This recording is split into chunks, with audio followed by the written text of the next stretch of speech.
Hello, welcome to a video session about Elm programming and making a pretty sweet thing that I've been thinking about for a while.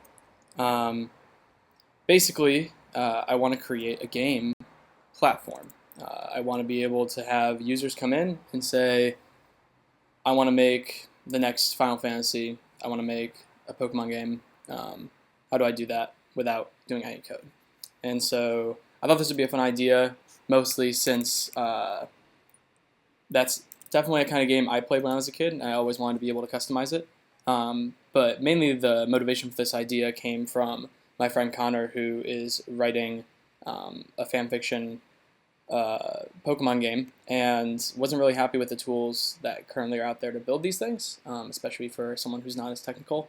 And I saw that as a good need to fill, and that other people would enjoy it. I also got inspired when I went to ElmConf last week and saw Jeff Chomay present the Elm Interactive Story Starter. I put a link down there for people who are interested. Basically, he made a framework to produce games, it's like interactive games where you tell a story. So it's text-based. I'm going to be tile-based. So pretty much doing the same thing, and I'd love to sync up with him on this pretty soon. We've actually had some conversations. But this one's going to be a tile-based, event-based RPG. So basically what I want to do is create something that you can have an API with just JSON files and upload those and be able to craft an entire map and a character, avatar, interactions, probably have some advanced things eventually for like having a backpack and items, customizable menus. I mean, the long goal here is to be able to produce this Pokemon game for my friend, and in the meantime, I want to make a bunch of smaller games that don't have as many features, don't have the concept of, I don't know, a lot of things that those kind of games do. But to get there, I figured I'd use Elm, since I can't get runtime errors, which is a huge bonus to me. I feel much more comfortable streaming with that. I never would have done this in JavaScript land. And I also like it because it makes it easy with the type system to express exactly what I'm asking the user for. Granted, I can still make a bad decision on this API. There's nothing stopping me from that. But I would like to model this game framework as much as possible to just data. And that's going to be a challenge, but it's one that I look forward to solving over the next. I'm going to make this into a series. And so whoever pops in the chat channel, feel free to say hi and give me tips if I'm doing something wrong. We can chat afterwards. Anyone who's seeing just the recorded version, if you just want to see code, skip ahead. But generally, I'm just going to walk through now what I envision the game doing. So generally, to start today, I'd like to get either a map builder done or a map at least on the screen and a player walking around it. And then what we can do from there is try to figure out the model of what that can look like if we try to import something. Or maybe we even create a form where a user creates such a map. So, all right, let's start with this. So actually, I didn't mean to show you all of this in my editor here. Basically, this stuff, let's delete that. What you get is something that I should show, because it's a pretty cool library from the community, is the Create Elm app. So I'm going to show you my terminal now. If we check this out, what's running right here is the Create Elm app build. All you'd really do to get this thing is just type in Create Elm app. First, you need to npm install it, right? But you would just say what it's going to be. I'm calling this RPG framework. And yeah, then I just hit, I think it's just like Elm start or something. You'll see in the docs appropriately, but now I have a live reloading thing at port 3000, so we're good to go and start building. Right now it's just a hello world message, as you can see in the screen below my face.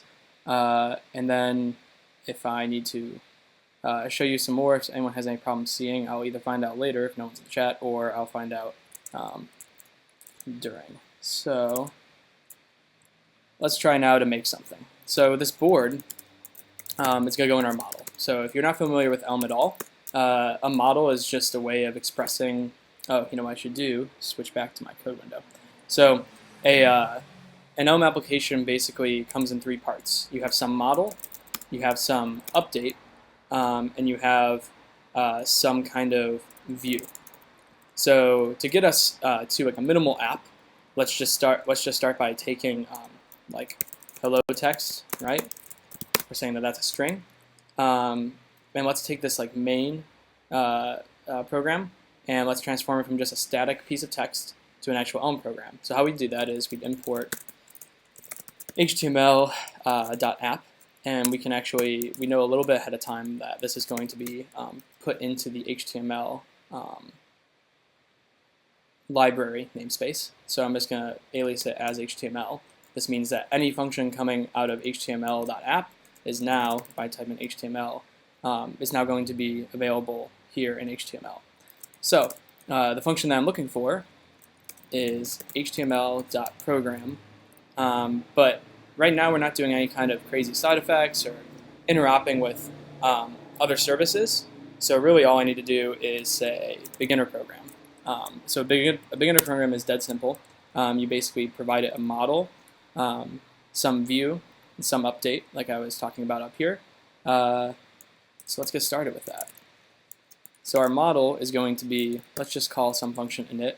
This is just a good convention for saying how do I start my model, like what do I want the initial data to look like.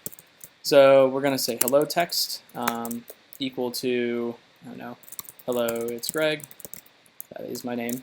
Probably should introduce, I'm Greg Zegan, by the way. Update takes two arguments. So this is actually a function with 0 arguments. And so I'm passing that in here. I'm not calling it with anything. And then if I want to fill in this update, why I'm deleting those colons, by the way, is that that's just a type annotation. Equals means it's actually defining a function there. So the update function should be this update one that I have up here. And let's fill that out. The Elm beginner program is expecting you to provide a function that has 3 things in the type signature. And how that works is it takes the first thing is a message, the next thing is a model, and then it returns to you a new model. So we can actually type this out above it. You don't have to do this in Elm, but it's pretty useful for just self-documentation. Some message, returning some model, which is the one I defined up here, and returns you a new model. So right now we could just return model. Like every update, it's the exact same thing, and that's fine. So the view is going to return us some HTML. So right now we can pass in, we can just start with a div, and then this means a list of attributes, and this means a list of children. So very much like HTML, actually exactly like HTML, but just with functions. So a function is defined as any div is actually need to be imported. So let me show you how that works. If I import HTML, right now I'm exposing text, and that's why you can see that text thing that I used to have that's now right down here. This can be gone. Now I can put, instead of that, I just won't expose anything. There's really no need. I will just start with this until it becomes clear that these are all functions in the HTML module. So I'm saying HTML div, pass it a list of attributes, pass it a list of children, and inside the children I want to define something. So I'm going to define a text node, so HTML.text, and I'm going to give it whatever the model was, dot hello text, what I defined up here. Okay, so the view then takes a model, which we're not passing in right now. Now we are, and returns some HTML. But HTML has to return when things get clicked, when stuff happens. This can't just be HTML. This needs to be HTML with some kind of return type. What comes back from the outside world? You can think of an Elm program as like a game loop, and then when some interaction happens, something comes back. We probably don't want just like a primitive type like string or Boolean, because that really limits our ability to say what happened with the user. So instead, we're going to define message as well. So a message is a union type, and a message can have many different kinds of messages. Right now, the only message we really care about is, I don't know, let's just say that there's nothing that can happen, like there's no op, there's no kind of message that I care about. And so we could match over that, right? We could say case of message no op, and return a model. So that's a good place to start. And now this will actually match this right here, the signature. The compiler would tell us all this. I'm just really used to messing things up, so I'm trying to explain them myself. All right, and then this down here is almost done. We just need to fill in this view right here, and then we don't need that update because I already defined it. Now, something that's pretty obvious, commas are missing here. The reason Elm puts commas at the beginning rather than the end is it's really hard to miss that. You know, you kind of see that something's missing here. It's not so much the same when you put them at the end. So that's just the Elm preference. And what's also nice is the guy who normally streams, Aaron, he built this thing called Elm format that goes, phew. It's pretty cool. So now it's saying, oh, we can't find HTML. Okay, we'll expose HTML here. And then this one is lowercase message. We're going to say, oh. Now you can see this is a type annotation error where it's saying I'm creating a virtual download with message, and it's actually a program. So main's no longer returning a HTML object, is actually just returning a program that, get this, never fails. I don't feel like explaining never to you. You can definitely look on the official docs. So now let's see what's happening in our window. It looks like it definitely got my name, so that's pretty cool. So we have something very minimal here. And hold on, I need to get this up on my screen. So, okay, let's make this thing into something less boring. Let's make it into something that represents a game board. So let's redefine our model. Let's say we have some kind of tile. So let's start with a tile, and we'll define what a tile is right here. So type alias is just saying another name for a record, which is just a completely immutable object, no methods or anything that you might be used to from other languages. It's just a bunch of key value pairs, basically. So we're going to call this thing a tile, and we're going to say a tile consists of a name, right? Like, is this a grass tile? Is this a water tile? So we'll just make that a string to start. So the reason that's colon here is because this is the annotation. This is me defining it. And then we might have some kind of background image. So a background image is also a string. And let me see, it's getting pretty dark in this room. So I'm going to turn on a light for a sec. Admire the chair.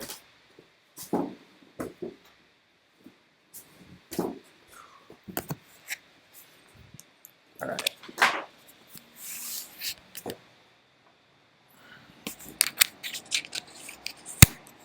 So our tile has a background image and a name. And we'll just define one tile right now. See that it actually shows up on the screen. So instead of this text node, let's do something more interesting by styling it like a tile. So let's call something like style tile. Or actually, so we have a CSS file here as well, which is useful. Let's see how this all gets loaded together. We will throw on, let me check the channel as well. Okay. So in our main CSS, let's add something for style tile. So not really style tile, but let's just call it like a game tile as a class. And this game tile, let's give it some properties. We will say the background, that background image will be dynamic, so we're going to do it with an inline style. But basically some properties of it, maybe it's got a certain fixed width for now.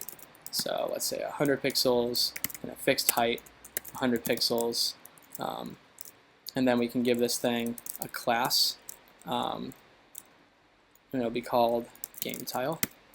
With CSS, I think the notation is usually to do that, but I don't really care right now. And plus, I'm probably going to introduce something cool like Elm CSS later. So that's basically where you can write your styles in CSS. So you may be wondering why this class function just came out of nowhere, like magic, right? So that's actually coming from the HTML attributes package. And so I could either do this. This is going to get really annoying. So at least for now, let's expose things one by one. Exposing class would be a good idea. So this thing doesn't like me, and this is the error message that shows up with my editor plugin. So now it's saying that there's a problem because I'm producing this init, I'm producing hello text. Yeah, that's fine. Let's remove that. Let's start off with a tile, and let's init a tile. We'll make a function for that. When things get too long, you make a function. So init tile, let's always make the same one right now. We got the name, we're gonna call it grass. And then the background image, let's do something. I'm just doing a quick Google search. Sorry, I don't have my setup completely good for that. I'm just searching for a grass sprite. There's something. View image.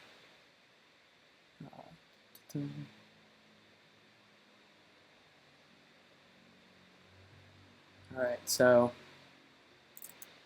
I'm just going to put in this file, this URL here, and when format runs, you can see everything got formatted nicely. Init title, that's incorrect. So now we've got something there. True question is, what does our thing look like? Looks like nothing. So that's because we're not setting a background image. So this will be an inline style. So let's import class and style. And in our inline style, that's going to take a list of tuples. These tuples are going to be full of key and values for CSS properties. So let's real quick. I'm just moving the chat out of another window of mine. So, all right. So the styles, we're going to go with background image, and we're going to pass in what's coming from our model. Model dot tile, right? We only have one, and it has some background image. So then this got saved up, and if we look at our app now, still having some problems. Yeah, okay, so everything's loading all properly and stuff. But let's inspect and find out what I'm doing wrong here. I definitely gave it a fixed width and height. Yep, I have that. And then there should be some background tile, background image. I believe it is background image, CSS. Oh, I have to give it a URL as well. That's correct. So let's say URL plus plus. This is the concatenation operation in Elm. Anything that's an appendable, like I mean, this kind of explains it, right?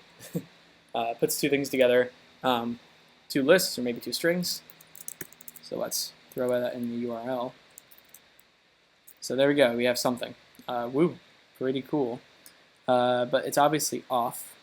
So let's read about that CSS property. Background CSS.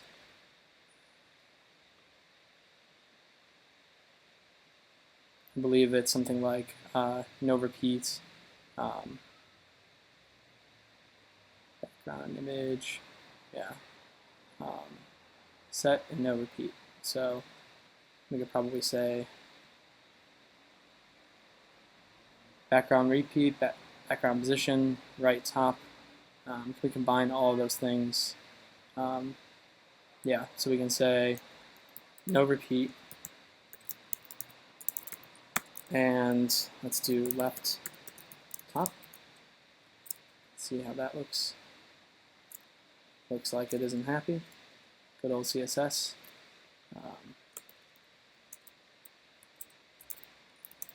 It might be because we need some kind of color here for what the background is as well. So let's go with white. 1, 2, 3, 4, 5, 6. Cool. So nope, That's not working. Let's just for now see if no repeat's going. And it is not. So let's see. Remove that color as well. I should really know more about background images being a web developer. Pretty sad. But let's just say that that's a tile for now.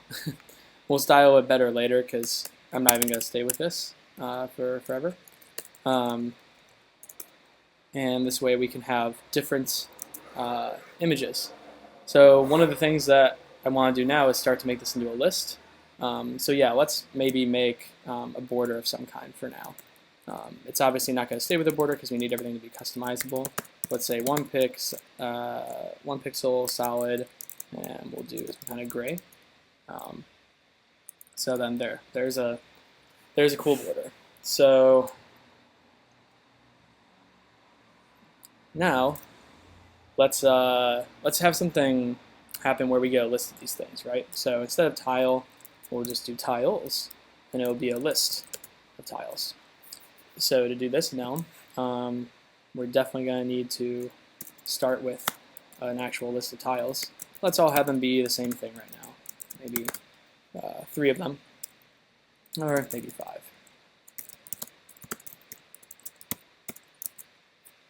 And then for each tile, we're just going to make grass. But obviously, something's wrong here, and that's because everything's broken. Mostly that's because I'm saying model.tile.background is now tiles. So let's, for the children, for each of these, let's just map over everything that's in the model. So let's make a view tile function, and we'll take a tile, and then return HTML with some message. So view tile, take my tile, return to you this beautiful thing. But instead of it being model.tile, now we're just passing the immediate tile. And for our model, let's start with a good old div to pack everything in. And then for these children, let's do list.map, meaning we're going to take everything that is in a list, and that model's list is model.tiles. And we're going to view a tile. So there should be a list of tiles, So this is going to get a little annoying for me, is typing out HTML dot the entire time. So what I'm going to do now is, now that you understand, hopefully, that these things are just being included from this module, we can do dot to expose everything in the module. Now don't worry, Elm will stop us if anything collides with each other, but hold on a sec. Should we be seeing in browser? All I see is a big white square under your camera screen. Okay. Get rid of the project drawer so there's more real estate. Widthwise for your code. Very thin. All right. Trying that out now. Thanks so much, Corey. Oh, how did this happen where it actually got... There we go. So, yeah, this is... It's odd to me that this is so tall. Let's see if I can reduce that a bit. There we go.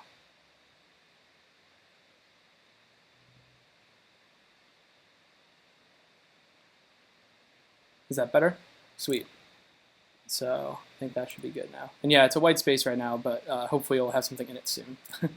I did not set up a window for when I'm browsing, so I'm probably going to have to do that once I start getting limited by my knowledge of the Elm APIs.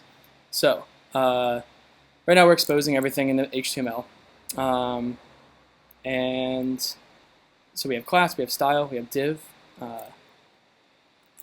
So you're saying without the drawer, it would be nicer. Sorry about that. Which drawer are you talking about? Probably the, oh, this drawer. So, like this.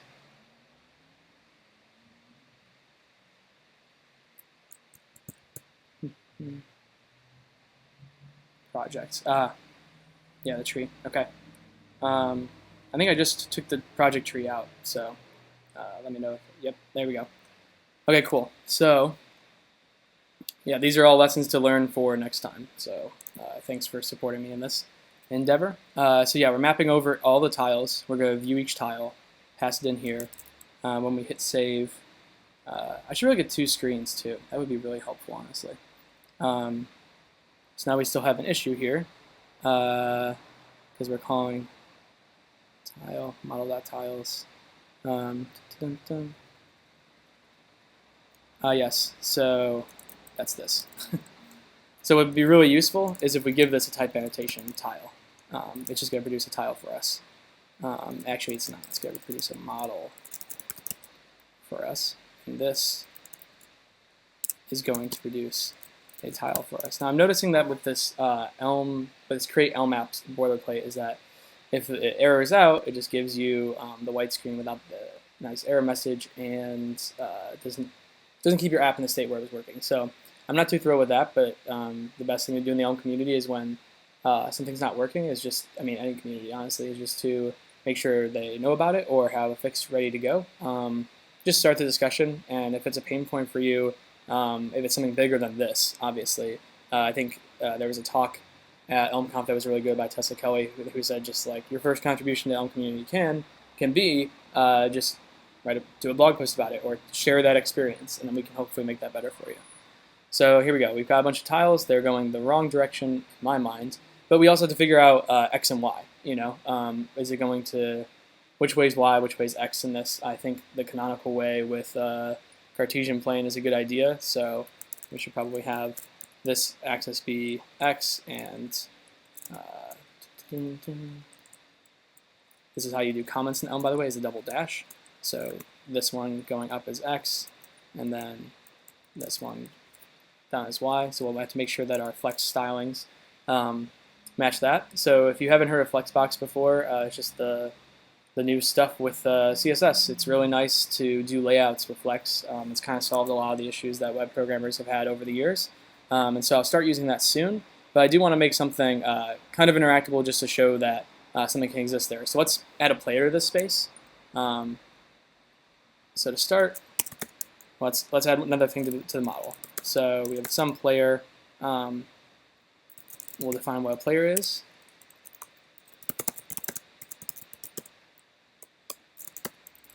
So player right now, let's give a player a name, and let's give a player like the color of the hat that you're seeing from the sky. So call this just hat color, and give us some hex value, I guess, or just let's do red. I always liked the player red in the beginning Pokemon games. So we have this model, we have a player in it, and this player is probably going to exist on some tile at a given time. So a way to do this would be to put this on the player model, but then the player model could actually have a state where it's referencing some XY in tiles, or X in this case, and it's not there. That's not a valid tile. So for now, I think a good thing would be to include it on the tile, because every tile should either have a player or not have a player. We can definitely revert back to this later, but let's say make the player actually exist on tile. Let's see how that works out. Because moving the tiles, it's a bit interesting about where to put it, but we'll see what happens.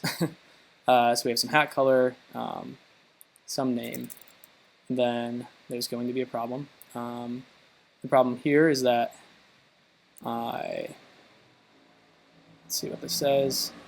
Looking for one of these things. If type alias player equals, and that says it's expecting something. Did I add some kind of weird thing in there? Oh, whoops, I'm giving actual values. This is dumb. This should be a string. And this should be a string. All right.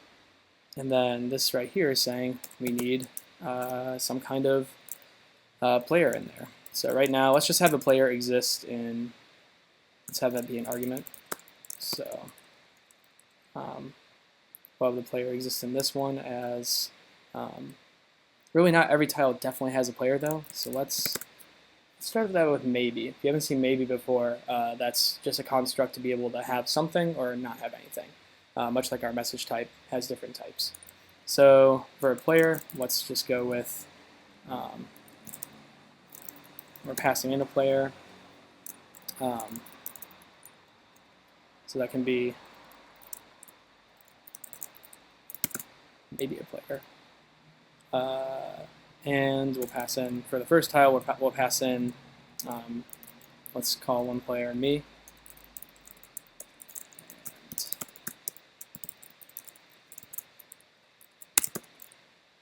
Hat color for me will be red. And then these ones will pass in nothing for now, saying there's no player in them.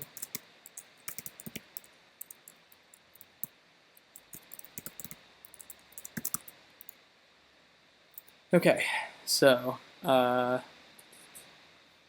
useful thing is that if I do switch to my terminal, it does show the error messages, so I should probably do that or put it in the white screen space in the next video. But I don't want to deal with all that configuration right now. So let's see here. This is still expecting, so I need to say this is just a player. If you're unfamiliar with this little pipe operation, what this means is apply the result of this, what's to the right of it, to the next thing. So a init tile takes something, but if I did this, it would get confused because it would think that I'm passing an init tile just, and then another, I'm passing a Greg. So what I need to pass it is that combination, just Greg. You could also accomplish this by putting parentheses around it, but I think parentheses can be pretty ugly, so I do this. It's also pretty idiomatic Elm code. So now there might be a player, right? So let's handle that case. So case tile.player of just a player. We will create another div with a player class. So class player, and we'll do another style that's inline because it's dynamic, and we'll have that be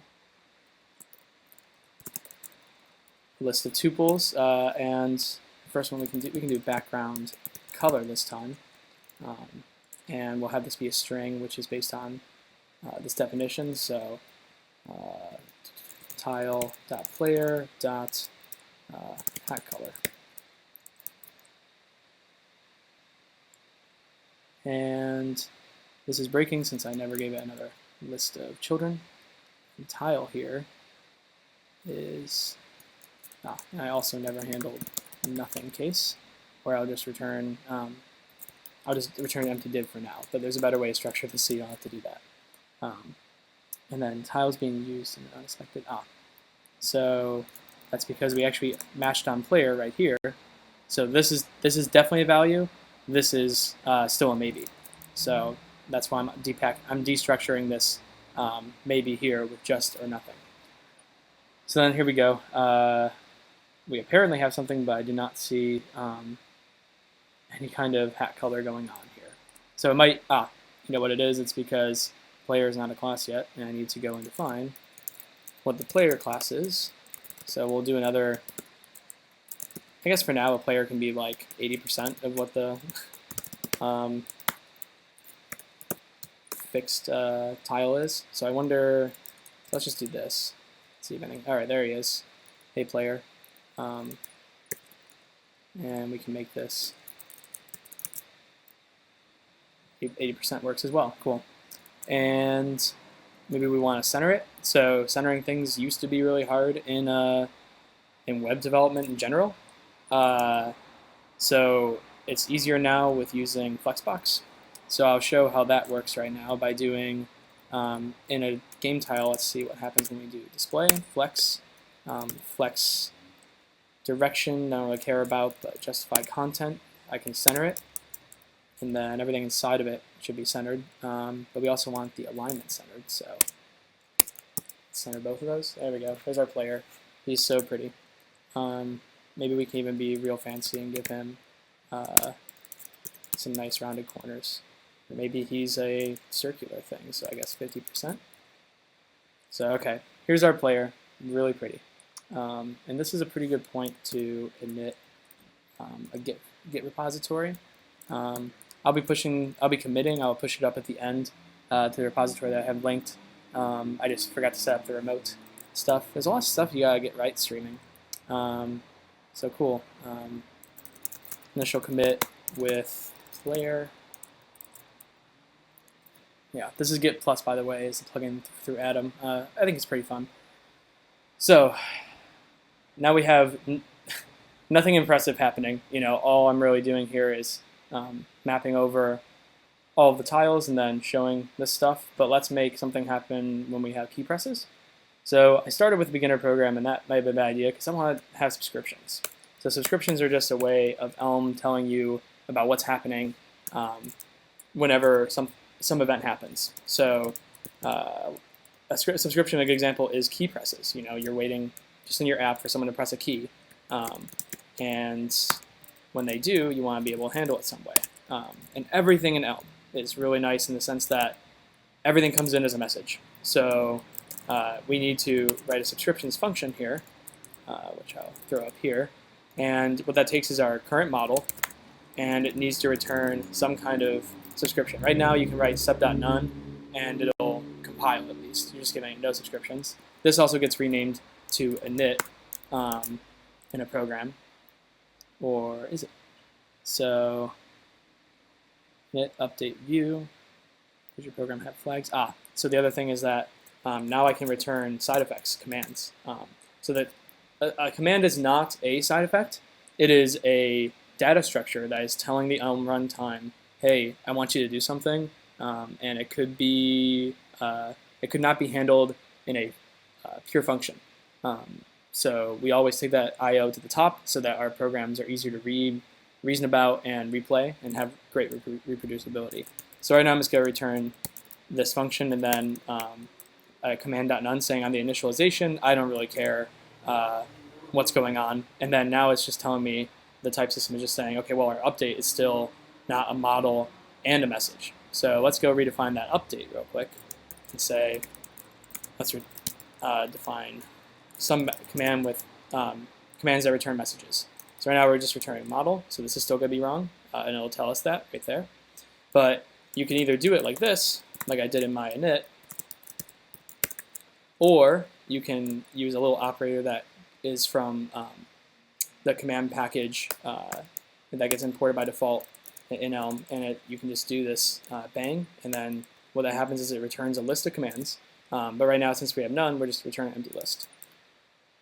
So now this should all work again. Cool. So subscriptions. What type is that? Just in case you're curious. Takes that model, right, and then returns subscriptions with messages. So now we have a game that's still super boring. So let's start it to sub.map. We'll take some data that this produces and return a message, and then we need to start with some subscription. So a good subscription would be something from the keyboard library. So we need to get keyboard, I believe. So let's switch over to my terminal. Go ahead, hit this up, and type in Elm package install. I believe it's ElmLang, and then keyboard. Cool, I'm amazing at guessing names for things. So this is telling us all the things that we want to install. DOM is a API to interface with the DOM and do things that are dangerous and mutative, but it does it in a cleanly way. Basically anything that can fail, interact with the DOM, and then keyboard is the subscriptions for bringing in keyboard events. So now we should be able to do import. Oh, we gotta change back to our coding window. Import keyboard, and then let's see how that goes.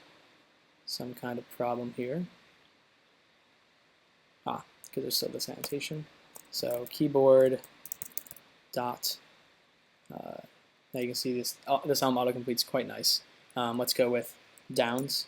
So keyboard downs returns, I believe, it says right there, it says a keyboard code.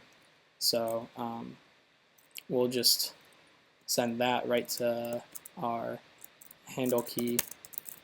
We'll make a message type called handle key, and we'll define this here, handle key, and handle key.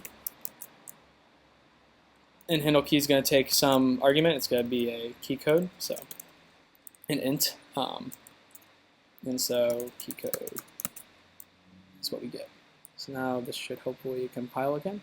Oh, so sub int, but it is this. So let's see here. The second argument to map is causing a mismatch. Yep.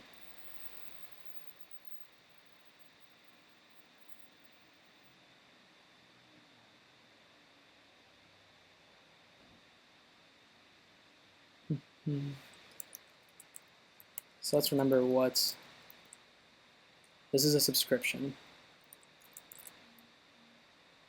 Yeah, returns a subscription.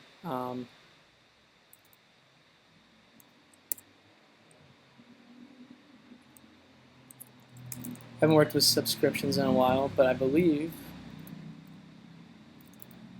that this returns. Oh, does downs take some keyboard key code produces a message? Okay, maybe I'm just doing this out of order or something. I should really read these type signatures next time. Into message. So real quick, no one is above. Looking at an example. So I'm quickly going to the Elm guide and seeing what's out there. I believe, one moment.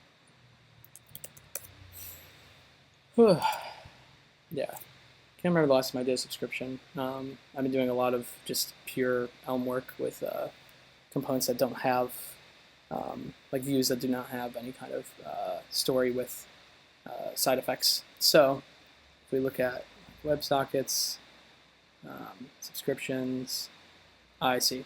So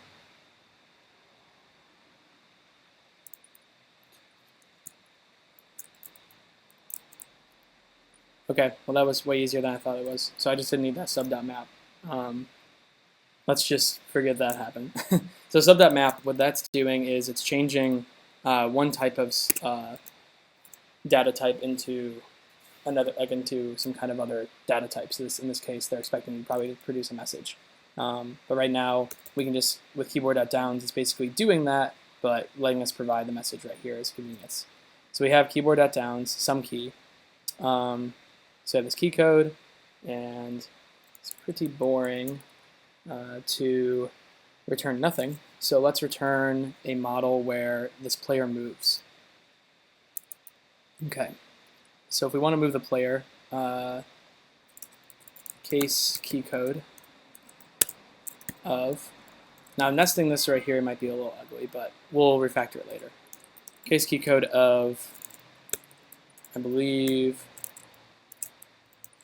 let's go to keycode.info and type in down is 40, up is 38. Okay, so down is 40 and up is 38.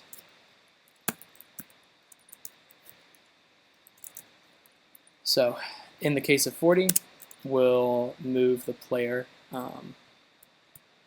up a tile.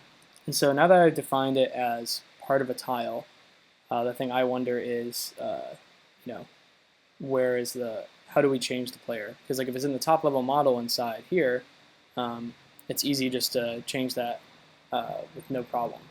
So why I tried to put this inside a tile, by the way, was so that I couldn't have the impossible state of a player with some integer going off the map. I have to write some kind of bounding code. But so what we could do is we could either map over all the tiles, but that seems pretty wasteful. Because how else do we know where the player is? So this might be something that's unavoidable to start with.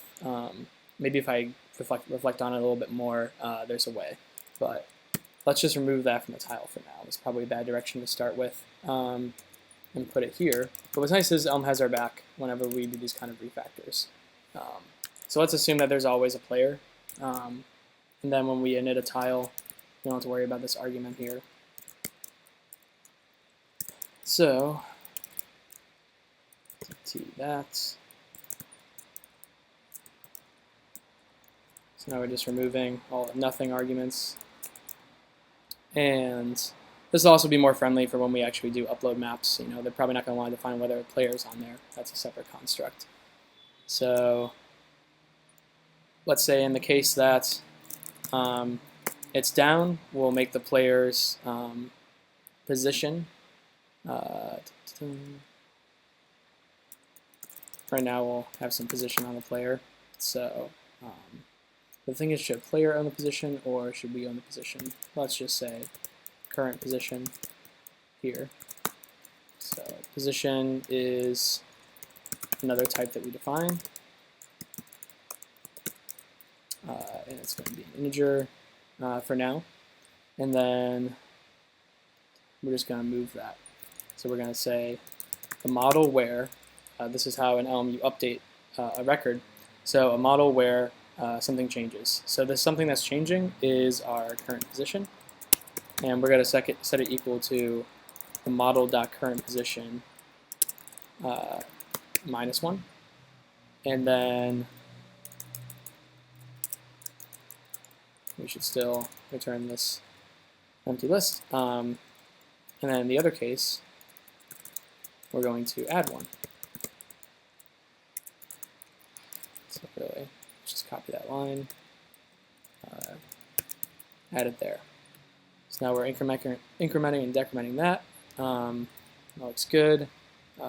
And here, we also need to define our new player, which is going to be init, or just Greg in this case. And then let's define our position.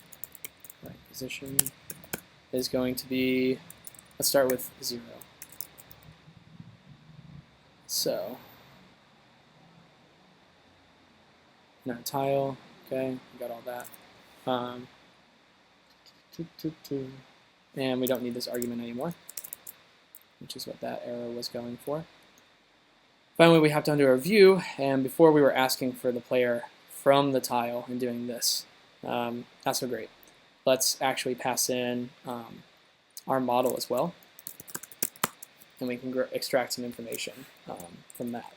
So you might be wondering, how do I pass in my model here as well? Do I have to do an anonymous function where I define a function up here, or do I have to like do another function up here? But what's cool with Elm, everything's curried. So what's really happening here is I have some kind of argument in here, and then I can return view tile, but then this won't return. So to do the exact same thing as I'm doing now, I'd have a tile because I'm mapping over all my tiles and passing it here. All we really want to do is be able to also pass in a model, right? And that's exactly what we can do. But this isn't the best. So I'm going to prove to you when I switch this over to a better way that it's better. But first I want to fix this for you. So now we have the model, and we'll just say we can get rid of this stuff. So for each tile, if tile, we also might want to know our index. We need to know our position. So indexed map also provides an index here. So this might be useful, as this is really a position, the player's position. So to compare, if the tile's position is equal to the model.current position, then we'll display the player, else we'll display an empty div. And this player here, model.player. And here, yep, I need to account for cases. This is such a nice error message. Wow, values besides 38 and 40. Yep, that's true. So for any other key code, I'll just return a model. A model with my empty list commands. And finally, there's one more issue. That doesn't matter, that's just a type annotation, but we might as well fix that now. This is returning some kind of player.